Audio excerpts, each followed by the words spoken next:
अस्सलाम वालेकुम जी, क्या हाल चाल? सब ठीक ठाक। आज ये वीडियो आपने ज़रूर एंड तक देखनी है। मैं बहुत इम्पोर्टेंट इन्फॉर्मेशन आपसे शेयर करूँगा आज। और जो लोग जापान आ रहे हैं, चाहे वो एज अ स्टूडेंट आ रहे हैं, यानी कि जापानीज़ लैंग्वेज स्कूल में आ रहे हैं, या एज अ स्कॉलरशिप स्टूडेंट आ रहे हैं जापान में, तो उन सब लोगों के लिए ये बहुत ही इंपॉर्टेंट वीडियो होने वाला है, तो आपने ज़रूर एंड तक देखना है। तो आज में सबसे इम्पॉर्टेंट चीज़, जब आप जापान आ रहे हैं, जो चीज़ आपने अपने साथ लेके आनी है, वो आपको, जब आप स्कॉलरशिप फॉर एग्जांपल अगर आपको मिल जाती है, तो वो जापान वैसे भी आपको कहेगी, लेकिन मैं आपको उसकी मिनिमम क्राइटेरिया को बता दूँ कि आपके पास वो चीज़ होनी चाहिए। आप जब जापान आ रहे हों, तो आपके पास तकरीबन पाकिस्तानी रुपयों के मुताबिक तकरीबन 4 से 4.5 लाख रुपए होने चाहिए पाकिस्तानी रुपयों के अंदर। जिसका मतलब है, अगर आप इसको डॉलर में कन्वर्ट करें, तो डॉलर में तकरीबन आपके पास $1500 होने चाहिए। अब ये मैं क्यों कह रहा हूँ $1500 क्या करने हैं जब आपको स्कॉलरशिप मिली है? वेरी गुड, बहुत अच्छा सवाल है कि जब आपको स्कॉलरशिप मिलनी है तो आप क्यों इतने पैसे लेके आएंगे।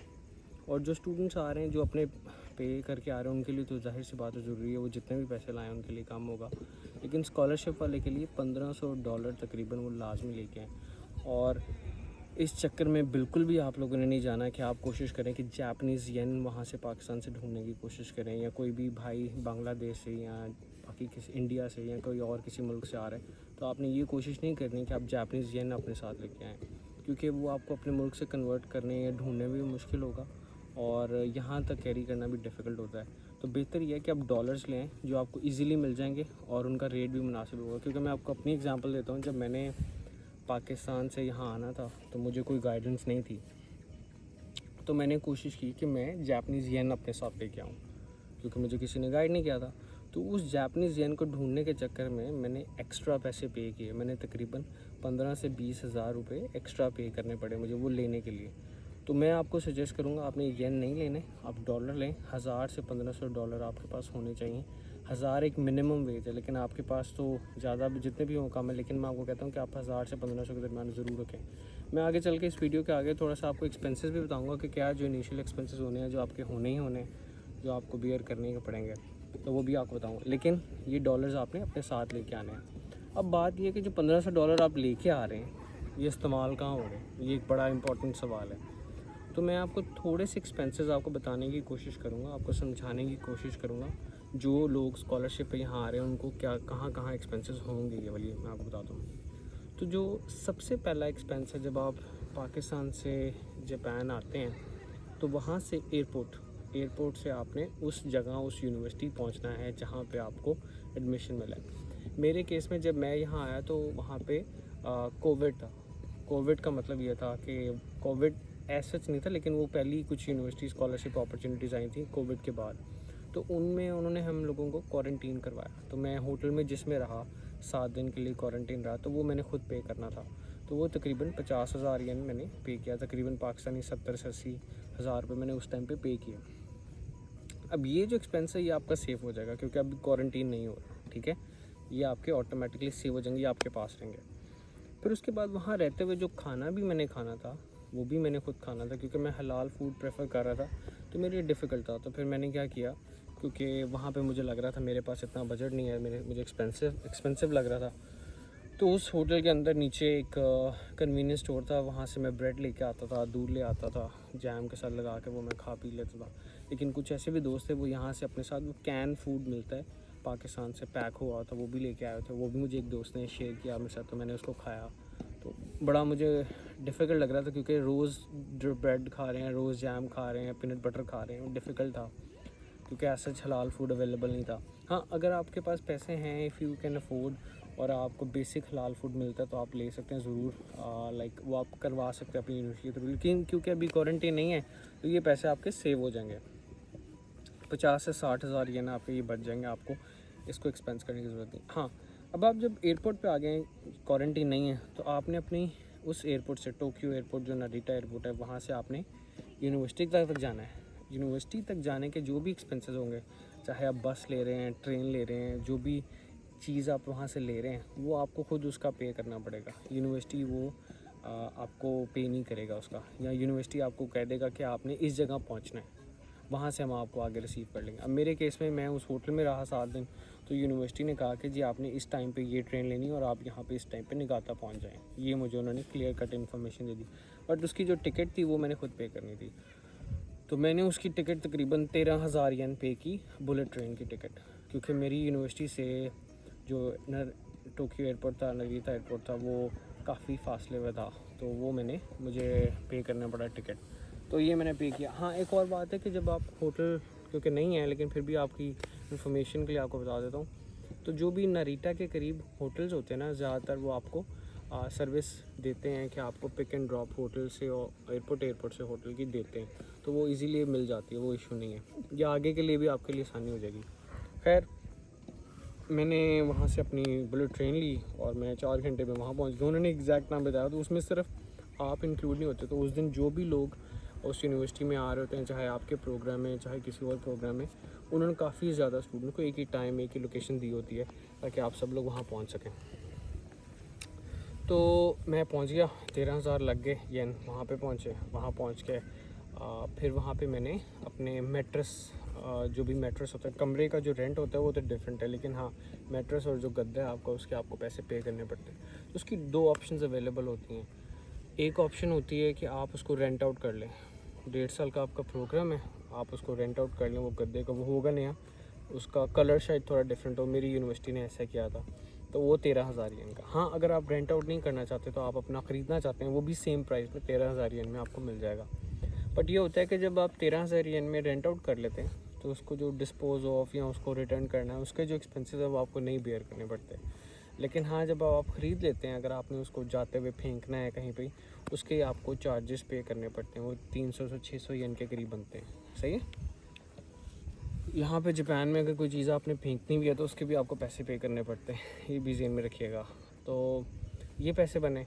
और इसके अलावा जब आप वहाँ पे जाते हैं, तो आपको आपका जो अपार्टमेंट आपको यूनिवर्सिटी से मिला होता है, उसकी की मनी होती है जो आपने जमा करानी होती है, वो हर यूनिवर्सिटी के अकॉर्डिंगली फ़र्क हो सकती है, हर लोकेशन, हर वेन्यू के मुताबिक फ़र्क हो सकती है। क्योंकि अब अपार्टमेंट में जा रहे हैं, तो वो आपको कहते हैं कि आप की मनी जमा कराना चाहते हैं इकट्ठी। तो मेरे केस में वो तकरीबन 33,000 येन थी। तो क्योंकि मैं इतने पैसे लेके गया हुआ था और मेरी आदत थी कि जो भी मेरे कॉस्ट है वो मैं उनको वापस कर दूँ उसी टाइम पे। तो व्हाट आई डिड, मैंने वो 33,000 उनको जमा करा दिए।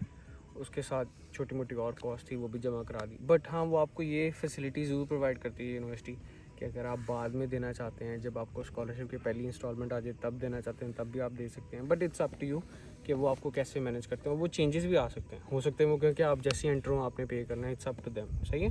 लेकिन मेरे केस में मेरी यूनिवर्सिटी ने मुझे अलाउ किया, इफ़ आई वांट तो मैं इसको थोड़ा डिले कर लूँ तो मैं कर सकता, लेकिन मैंने पे कर दिया वो। अब ये कॉस्ट आपने अपने साथ बेयर कर ली। उसके बाद अब आप अगली कॉस्ट ये है कि आप जब एक जगह पे न्यू जगह पे जा रहे हैं, आपके वहाँ पे रूम में हो सकता है ओवन होगा, फ्रिज होगा, चूल्हा होगा, सब कुछ होगा, लेकिन बर्तन नहीं होंगे। तो वो बर्तन आपने बाय करने, छोटी मोटी चीज़ें कुकिंग के लिए वो सारी चीज़ें बाय करनी है आपने। तो आप क्या करेंगे, मार्केट में निकलेंगे, उसको ढूंढेंगे, बाय करेंगे, उसको सारी कमरे को सेट करने के चक्कर में सारी चीज़ें आप सेट करते करते उसके लिए भी आपको 30 से 40,000 येन लग जाएंगे, थोड़ा थोड़ा करते। आपको मैं सजेस्ट ये करूँगा कि जाते साथ ही पहले दिन ही सब कुछ ना लें, 2 दिन कुछ चीज़ें ख़रीद लें, बेसिक नेसेसिटी। जैसे मैं गया तो मैंने क्या किया, एक छोटा सा मैंने बाउल ख़रीद लिया, प्लेट ख़रीद ली, चम्मच ख़रीद ली, जो मुझे बेसिक ज़रूरत थी। एक कुकिंग के लिए बर्तन ख़रीद लिया। तो मैंने शुरू में ये ख़रीदा, फिर आहिस्ता आहिस्ता स्लोली मैं डेवलप किया, उस चीज़ों को बढ़ाता गया। लेकिन अगर आप जाते साथ ही सारी चीज़ें एक्सपेंस कर लेंगे तो आपको नुकसान में रहेगा थोड़ा। आई फील, फिर सम टाइम आपको फ़ील होता है थोड़ी देर, भाई यार इसकी मुझे ज़रूरत नहीं थी, या वो मुझे अपने दोस्त से मिल सकती थी।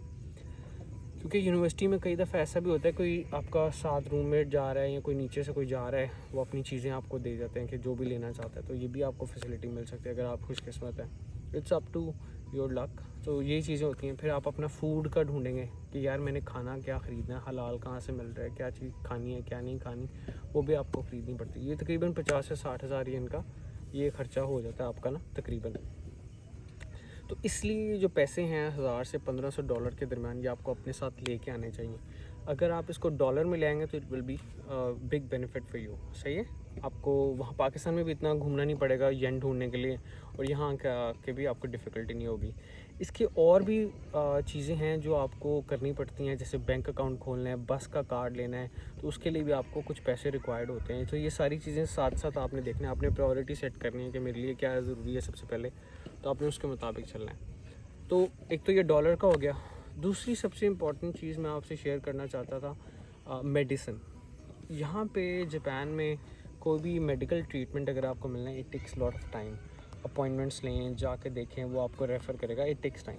तो जो भी छोटी चीज़ें, फॉर एग्जांपल पेट ख़राब है, दांत दर्द है, नोज़िया है, सर दर्द है, मोशंस आ गए, लूज़ मोशंस हैं, ऐसी कुछ चीज़ें, जोशांदा है, इनो है, इस तरह की जो छोटी मोटी मेडिसिन हैं वो आपने साथ लेके आनी है। वो मना नहीं है, आप उसको कैरी कर सकते हैं अपने साथ। तो मैं भी जब आया तो मैंने उन चीज़ों को अपने साथ कैरी किया, ताकि उस ड्यूरेशन में अगर मुझे कोई प्रॉब्लम हो तो मैं अपने साथ उसको इस्तेमाल कर सकता हूँ। क्योंकि ENT पे जाएंगे, it will take time, some time आपको उनकी समझ नहीं आएगी, उनको आपकी नहीं आएगी, क्योंकि लैंग्वेज बैरियर बहुत ज़्यादा है। आपको इंग्लिश स्पीकिंग डॉक्टर्स या इस तरह की इन्फॉर्मेशन नहीं मिलेगी, सही है। तो आपने कोशिश करनी है ये मेडिसिन बॉक्स जो है वो आपके साथ लाजमी ज़रूर लेके आना है। और तीसरा सबसे इम्पॉर्टेंट और लास्ट आज की वीडियो का इम्पॉर्टेंट टॉपिक है कि आपने जो अपने साथ कपड़े लेके आने कोशिश करें मौसम के मुताबिक लेके आएँ। आप कोशिश करें, अगर आपकी यूनिवर्सिटी आपको फ़ाइनल है, सिलेक्ट हो गई है, देखिए वहाँ पे मौसम का कैसा रहता है, पूरा साल 1.5 साल कैसा मौसम रहेगा, उस हिसाब से कपड़े लें, वो डालें। और जैसे मैं अपने साथ जब मैं आ रहा था तो मैं कुछ चीज़ें साथ लेके आया था सामान कुकिंग के लिए। फॉर एग्ज़ाम्पल चाय की पत्ती में ले आया, चीनी, खुली चीज़ कोई भी ना लेके आए, कोई भी चीज़ जो पैकेट में हो, अच्छे तरीके से सील्ड हो, कंपनी की लेबल्ड हो, दैट्स फाइन। बट कोशिश करें कोई भी खुली चीज़ ना लेके आएँ। जैसे मैं चीनी एक खुली या कुछ ऐसी चीज़ में ले आया था, तो वो वहाँ पे रोक लेते हैं, वो आपको जापान वाले आगे नहीं आने जब तक आपके पास प्रॉपर सर्टिफिकेट ना हो उसका। तो बेहतर है खाने पीने की चीज़ें अवॉइड करें। हाँ, अपने खाने के लिए कुछ स्नैक्स वगैरह वो आप ज़रूर रख सकते हैं, बट ये ज़्यादा चीज़ें लेके आने की कोशिश नहीं करें, क्योंकि यहाँ से मिल जाती हैं, थोड़ी महंगी ज़रूर मिलेंगी लेकिन मिल जाती हैं। हाँ, उसके बजाय आप कोशिश करें अपने कपड़े ले आएँ, बैग ले आएँ और जूते ले आएँ 2-3 तरह के, जो आप बाहर पहन सकें, घर में पहन सकें। बैग एक आपका साथ छोटा सा होना चाहिए, जो शोल्डर बैग आप कैरी कर सकें यूनिवर्सिटी आने जाने के लिए। तो ये सारी चीज़ें आपने ज़हन में रखनी हैं, ठीक है। तो आज की वीडियो के लिए यही चीज़ें मैंने शेयर करनी थी आपसे। अपना बहुत सारा ख्याल रखें और दुआ में मुझे याद रखें। वीडियो को शेयर करें, सब्सक्राइब करें। अपना बहुत सारा ख्याल रखें। अल्लाह हाफ़िज़।